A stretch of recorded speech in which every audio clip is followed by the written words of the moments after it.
Exactly. And that's the perfect start. So we're going to be talking about meditation today and the benefits that it has for us, how we kind of do it, getting into what happens when you go to a group meditation like I did last week and the challenges that come with that as well as the benefits. So I'm going to bounce it to you first because I know you have been a almost lifelong at this point practicer of meditation 2 times a day, once a day, depending on the day. Once a day for the most part, yeah. So I started meditating when I was 19, so that's 20, how old am I? 43. Thank you. So 20. We can't math. I think it's 24 years. Hold 23. on. Wait, no. So I was 19 and I'm 43 now. 43 now. So that's why I need to take off my shoes. 43 minus 19. Yeah, 24. So I've been This is embarrassing as hell, but we are owning our weakness. We're very honest. This is a very honest show. So yeah, I've been meditating since I was 19, and I just do a timer really now. Now my meditation is the linear. If you watch the tinnitus episode, and that's really, it did impact my meditations because I used to just do a timer, and now I use when I'm not doing the linear, I use something called the insight timer, and it has a timer but it has ambient noise, and so I'll have the ambient noise either like monks chanting or like a fire or something like the fireplace going, something like that. And with the noise, it drowns out the tinnitus. But it also, you're able to focus and really go into a deep meditation. Because it's constant, so like... It's not distracting your thoughts. No, so I can't do the group meditations. I can't do the guided meditations because I'm straining to listen. Right. And I can't hear, and it's not very relaxing. Right. Or if I really get into the zone, and I'm really like mindful and just being in the moment, and it's because guided meditations, at least the ones that I've been doing, always have that period where the teacher shuts up. And then he starts talking again. And if I'm in the zone, in that silence, and they start talking, I'm like, I jump. I tried it once. Yeah. On the Calm app. Yeah. Oh, okay. That man scared me half to death. I was so far gone wherever I was traveling in my little meditation journey. All of a sudden I hear this voice. I literally screamed. I was like, this is not relaxing at all. I'm having a heart attack. And we've talked about before how startling the deaf people is not really a nice thing to do. It's very unsettling. It's too easy. It was awful. I did not enjoy the guided meditation like through the app thing at all. I'm not a fan. I won't do that again. I did go recently to a guided meditation group, and that brought up a lot of questions for me because the first one was disclosure, right? So I go in, I'm with all these people I've never met, with an instructor that doesn't know me. I don't know the acoustics of the space. Yeah. I notice she doesn't have a microphone. And I know I'm going to be sitting here with my eyes shut. I'm like, what am I doing? Yeah. What am I doing? Yeah. And I really had struggled with, do I disclose my hearing loss or not? How am I going to do this? And it felt really a bit of a conundrum. Yeah. Yeah, because I'm like, that's so strange. I don't want to disclose this to people that I'm never going to see again. And then I don't want to feel like I'm taking away from their experience if the instructor has to make a modification for me. It didn't feel good. That's so strange because I feel that way all the time. I have that similar situation where like I would go somewhere and I would not disclose, but like that's my normal. It doesn't seem like you would not. That's why it was weird because I'm the first one that burst through the door like, hello, I'm hearing impaired. Here's what I need from you. Let's go. Right. But in this particular environment, the energy just felt like it wasn't safe for me to be able to do that. Okay. It didn't feel good. I didn't. Okay. So I ended up staying quiet about it. And once the meditation started, as an experienced practitioner of meditation, luckily I know how to get myself to the place I want to be deeply in my brain. Because it was really frustrating because I couldn't hear the instructor. We had to keep our eyes closed. She had music playing. I'm like, oh, God. So luckily I tapped into my own skills and I had my own experience, but it wasn't the intended experience of the meditation. Gotcha. If that makes sense. Yeah, oh, sure. I kind of had to do my own version. I had something and I was sitting there and I'm like, It is. I mean, if you get something out of it, that's great. I went to a sound bath. I can't remember where. I want to go to that. I talked to Venus about that. Tom Venus took me, and like I couldn't hear anything really clearly enough to do it. So I kind of did something similar. It's like this is a peaceful environment, and so I'm just gonna do my own thing. And I was able to kind of get into it. I think that we're going to talk in a minute about the MFA and like meditating in a public place, but like I didn't really fully get into it, and then the guy would walk around with like chimes or something, and when he came near me and he was chiming, I was like, oh, Because it was startled by it. Yeah, we don't. No. But like, I can't in a public. I've never been able to like meditate in a group. I've never been able to meditate anywhere. I've never done a group meditation before, really? And I don't think I'll do it again. Okay, interesting. It was stressful because even as it was going on, and I could feel myself slipping to the level where I usually go, where I know I'm getting maximum benefit. Yeah. I was still so cognitively aware of, oh my God, what if the meditation is ending? What if people are coming out of this now and I haven't heard the direction? Same. I don't like this. Like it was really a struggle, and I don't think I would do it. You don't know what you don't know. Or what you so didn't I've hear. learned that I need silence to meditate. Yeah, okay. I can do some background music, but it has to be lyrical. I can't do like the chanting or the repetitive sounds. I have to have like a lyrical Buddhist meditation music kind of playlist going on that I have on my phone. Yeah. I have to have a melody. I'm the exact opposite. I can't do it if it's repetitive sound because then my mind starts making up stories. I'm like, oh, I hear a fire. Who's sitting at the fire? Are the hobbits around? Are the elves coming? I mean, like my brain just goes. Like my imagination just takes off. So I need a melody that I can kind of hook into. So again, this is yet another example of how there's no one way to be deaf. Right. Yeah. We went to the MFA. We went to the Buddhist temple with all the Buddhists. So cool. It's such a magical place. If you have a chance to go, I highly, highly recommend it, and approach it with respect and calm and shut your phone off. It's just so good. The guy with the phone. Oh, I know. It's so awesome. I'm never able to really. I think it's more introvert than deafness, but like in a public place, I'm never really able to fully relax. But I envy you. You were gone. I was gone. It was awesome. I was gone. It's the only place I can meditate publicly and feel safe, physically safe, emotionally safe. I mean, granted, I had you next to me, nothing was going to happen, but something about that spot. I mean, I was just put my little playlist on. I looked at you, and I'm like, "See you when I come back." And I was my little legs swinging on the seat. It was too short to sit there, but off I went. Yeah. That was really cool, and there's something about that space. The energy in that space is just serene, conducive to that. Serene. That's the word. It was a very serene environment. So it's on the map, which both of us have trouble navigating. But I remember taking a note. If you go to the NFA, it's room 247. Oh, you remember that? Oh, good. Well, I wanted to go. I wanted to be able to find it again. Second floor. Second floor, 247. There's the Japanese temple.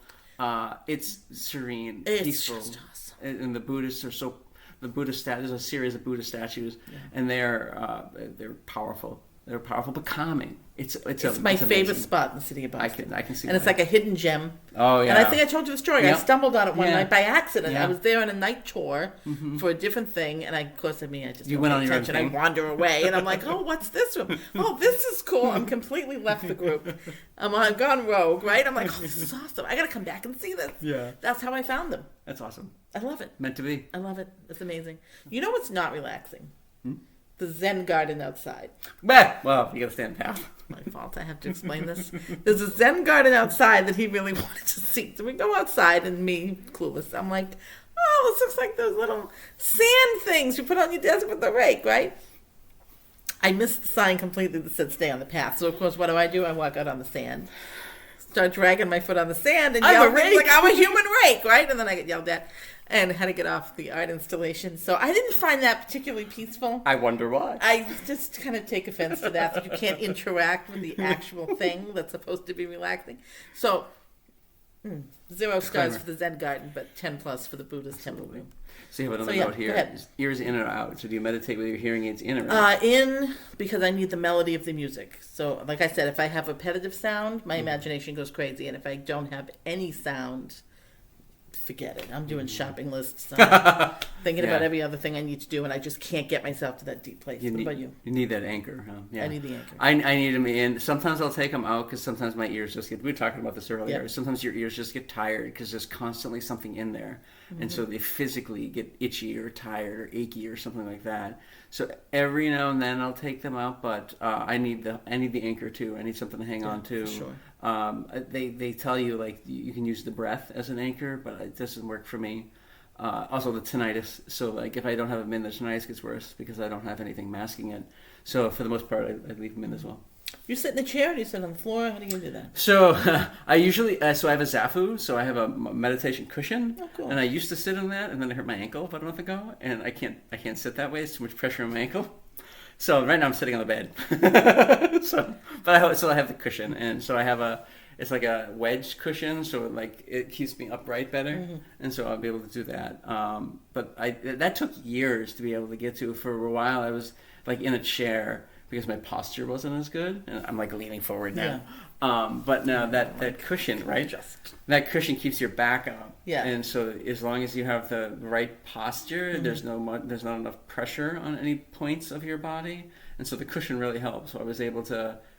It took me years to get to that point until my legs kept falling asleep after like the 20-minute mark, and so I would get up and I would be like crippled because I couldn't walk. But lately, like last couple of years, I've been able to do the full 30 minutes in not lotus. I'm not that bendy, or even half lotus. It's just cross-legged, and I can sit there for half an hour, and that's kind of like gets into it, and I can really get into the moment there, and it's good that way. And you have a dedicated space. Yeah, right now it's at the foot of the bed to do it right there. It used to be like a dedicated place elsewhere, but it's shifted.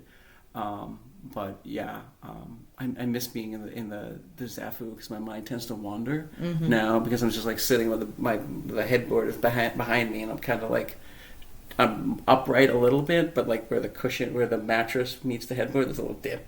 Yeah, so I have to put a cushion under my butt to keep myself up, but like it's not an attentive position. That's why the meditation positions you want to get that point where there's no pressure points in any part of your body, almost like a triangle, right? You want to have that balance.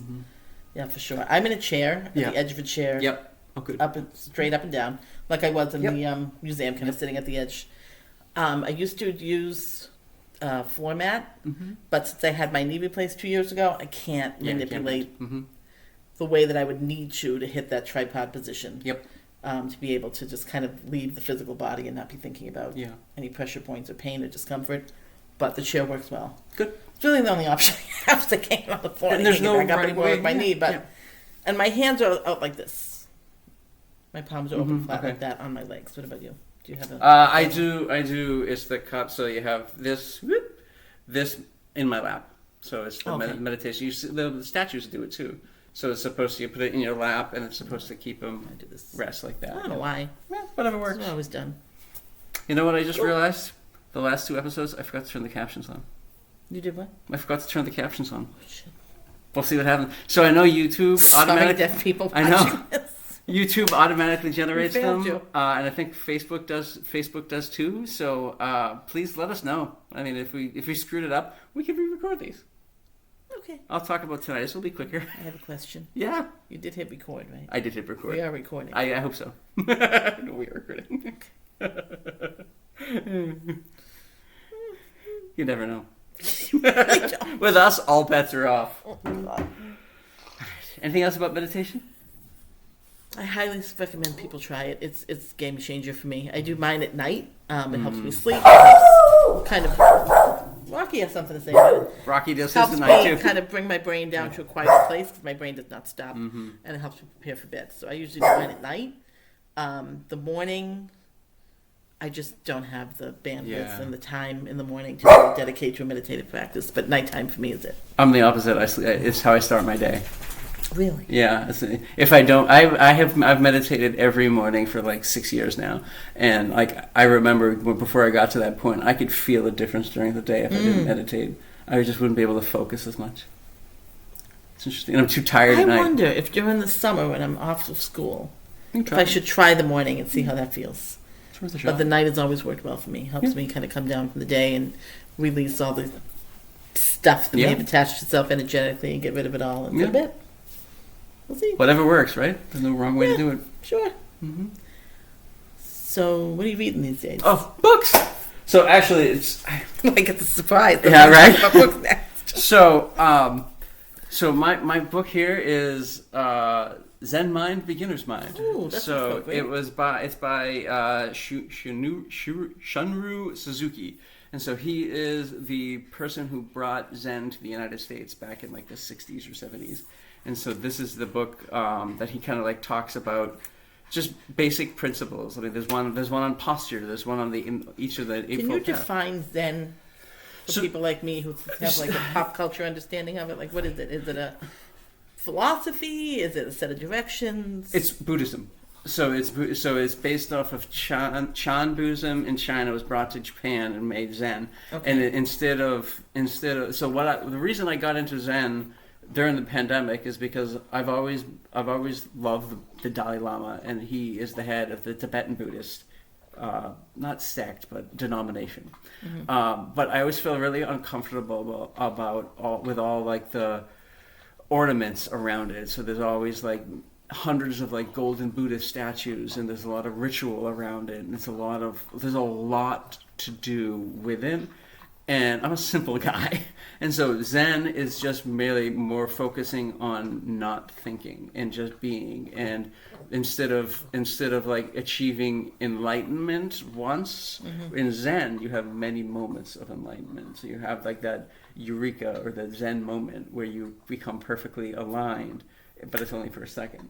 And so it's more about the experiential than the analytical. And that's why it really struck a chord with me like 2020, 2021, when I was having a lot of trouble at work because of masks and all that kind of stuff. And so like I love being a librarian, but during the pandemic, I really questioned whether I could continue to do it. And my mind would not stop. And so I picked up that book, that and the 3 Pillars of Zen were the other one that I looked at, and it's more about just like shutting your mind up, and just sitting and just being. And the Zen koans are the like, what is the sound of one hand clapping? That's a Zen koan, where like you can't solve the riddles logically or intellectually. For someone who's so analytical. Mm-hmm. And data-driven. Mm-hmm. That's fascinating that you're attracted to something that doesn't have an answer. It's right because I as an introvert, I overthink things, and so that I see this as kind of like a happy medium, right? So all Buddhism is the middle path, right? The Buddha tried one extreme, didn't like it. Buddha tried the other extreme, didn't like it. So that's the middle path. And so like with Zen the Zen is all about just being and just kind of just sitting with the moment and not thinking and just feeling and just letting things come to you. If I use that in my philosophy, I guess you could say, because there's no mm-hmm. God, so it's technically not a religion. That's how I like go through my day. But my mm-hmm. job, I work with technology, so it's all about analytical. And so those 2 poles are where I deviate, so I go back and forth between them. And so it's been that book especially, this book especially, just kind of gives me guideposts to think about. And thank you for explaining Zen to us, because it's a term that I think gets thrown around frequently in pop culture. And look at this, right? So like that's Zen, right? Incorporating the hell out of Zen right? Those shirts. It gets thrown around in pop culture a lot. I don't think anyone has ever really taken the time to think about like what is it. What are you doing? And how are we using it? Are we using it correctly? Are we not? So that was helpful. A lot of the times, a lot of the Eastern cultures, especially since after World War II, right, mm-hmm. is they've become westernized and kind of diluted and commercialized, so it's challenging. But Zen in its purest sense is just being, I mean, that's what attracted it is. It's so just Zen Buddhism is a type of Buddhism. Correct. It's like Lutheranism, or Catholicism, or Baptist stuff like that. Cool. Yeah. Nice. Yeah. Thanks. What do you got? I have a book that I just finished. I can't remember the title. There it is. The God of the Woods by Liz Moore. It's a great read if your brain is just oversaturated with your job and you just need something fun and light to read. It's awesome. It takes place at a summer camp, and years before, a child went missing and was never found from this camp. And then in the present day when the book is written, there's another situation where a child goes missing. So it's got that mystery element. And then there's this like family dynamic with the owners of the camp that goes back a couple of generations, some weirdness there. Sounds good. Awesome. Yeah. Easy read, enjoyable. You can just dive right in, read it at night, and it doesn't keep you up too late, but it's just enough that it holds you interested and it's fun. And it's not super predictable towards the end, which I appreciated. Yeah. Because sometimes books like this that are like easier reads, mm-hmm. you're like, oh God, the author's going to get lazy and start slapping on some predictable stuff, and I've wasted my time. This one held it all the way through. Cool. So it was good. Is it the most highbrow thing I've ever read? No, but you know what? It's fun, and I'm a teacher, and it's the fall, and we're tired, and it's fun, and I highly recommend it. Excellent. Yeah, it's a fun one. Yeah, sometimes you need something like that. What did you call it? Mind candy? Brain candy. Yeah. Mm-hmm. Yeah, Brain sometimes you just need something sweet and no calories, and just kind of like burn through it, and you forget just it. Let it be. Yeah, exactly. It was great. I didn't have to think. I enjoyed it. It's good. But I do have to give a plug to a book that you've mentioned twice already, which is The Fire Next Time by James Baldwin. I finally read it. Yeah. Everybody pick up a copy. It is exceptionally written. He's amazing. And I highlighted so many passages from that, and it really made me think. Yeah. And just what amazed me is for a man that lived, coming up as a black gay man in the 30s and 40s, and was an activist at the time of Martin Luther King and Malcolm X, how relevant his writing is today is disheartening and inspiring at the same time. I totally agree. If that makes sense. It's kind of it's kind of hard to describe, but I really recommend it. So thank you for bringing that up several times on the show, and I absolutely suggest people to pick it up. It's fantastic. Really well. Really, really good. I wish it were longer. Yeah, it's a short book. I was sad it was so short. Yeah. It's over, what? Yeah. But it was great. I enjoyed it. Here comes Rocky. Hey, Rocky. Hi, bud. How's it going, buddy? All right, we're going to go play with you. Yes. All right. It's Rocky time. Bye, everybody. Bye, everybody.